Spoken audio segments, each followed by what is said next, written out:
It is our stewardship season, and it's our tradition to have members of the church share a little bit of their story, a little bit of maybe of what Asbury means to them, how they found Asbury, kind of whatever they want to share with us about that.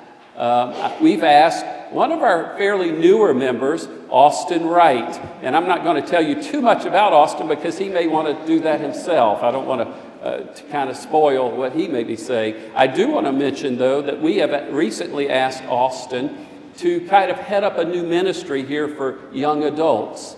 And so if you're a young adult, and I guess what is that, Paul, these days? 80 to 30? 18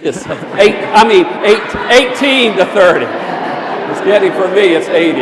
18 to 30, maybe, something like that. But this is just a new ministry we're shaping. And so if you want to be involved in this ministry, be sure to talk to Austin, okay?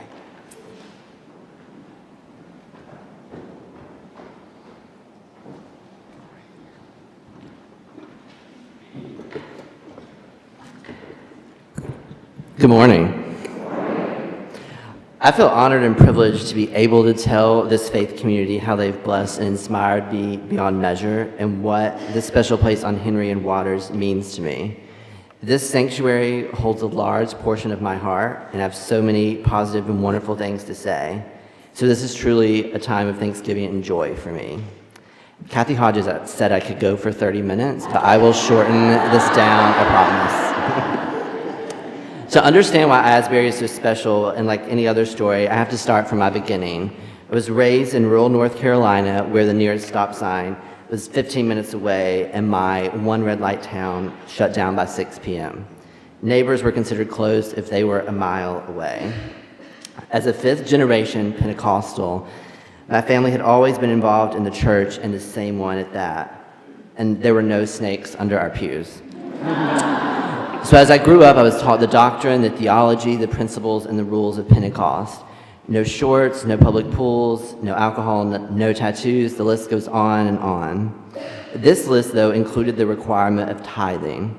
This concept was part of what I refer to as the fire and brimstone sermon. You tithed and there was no question. I'd always been taught and made to give. I had a blessed childhood and always loved going to church, even if at a minimum 4 times a week. I tithed every Sunday because I always had, not because I wanted to. That's how things were always done. As I went through high school, I was the perfect child, straight A's, drum major, extracurricular activities, national champion Bible quizzer. My parents cannot be more proud of their son. Then I went to college, or as Pentecostal calls it, into the world. With a full academic ride and a track for a business degree, I thought this was my road to happiness and success. But in reality, this road had many twists and turns, ups and downs. It led me to where I am today. I started becoming exposed to new ideas and ways of thinking. Everyone there was different and not like me. There was a representation of all walks of life. My second semester in college, I realized I was gay. To hide this from everyone, I had a master plan of never telling my parents and living in complete secrecy forever in pure happiness. That lasted for a week. A dear church friend who I confided in earlier about my situation brought me out in front of the whole community.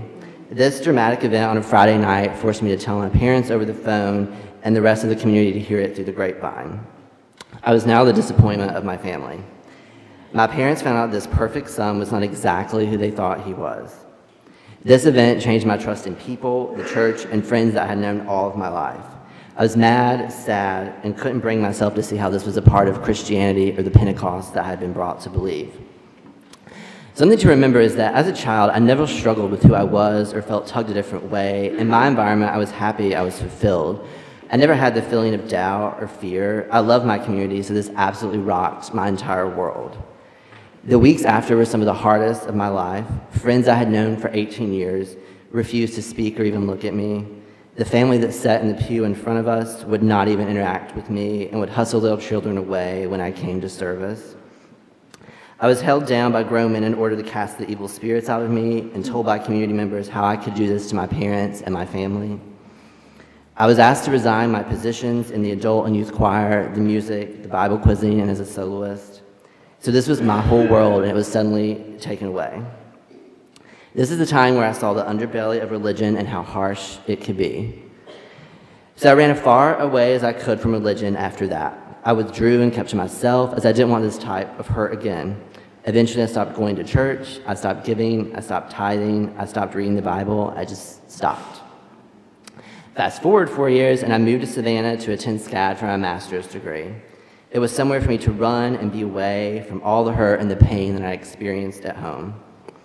I was here for 4 years, not interested in church or religion, and never wanted to get involved again. I was scared, and I had lost all hope and faith.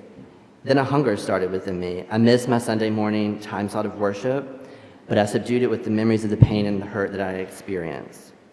No one would want me even if I wanted the church. As I had dinner with my best friend one night, he mentioned this Archie church that did this Broadway thing during service. So I thought, okay, one of those churches. So he said, let's just go for one Sunday. And I thought to myself, well, just once. He convinced me to go see this Broadway service one Sunday, and with hesitation and cynicism, I decided to go. It was just a Broadway show. Well, we were late on our dates and mixed up our Sundays, and we showed up for All Saints. So, different than a Broadway show. So, as I slipped into the back corner after a warm greeting from Bob Odom and a recruitment speech from Beth Balance to join the choir, I was ready to get it done and over with and then just eat lunch, because one thing that Methodists and Pentecostals have in common is their love of food. So as I watched the service in the back observing, I noticed something different. I couldn't put my finger on it, but I liked the way it felt, I liked the worship, and I liked the spirit. As I dilly-dally around for the next week, I always seemed to be pulled back to Asbury. What most people don't know is when I started coming to Asbury, I was severely depressed and suicidal. I was down and out on life, religion, and everything in between. I'd attempted to end my own life, but was unsuccessful, and I had not told anyone and wasn't seeking help. So this had led to a downward spiral, which was only getting worse.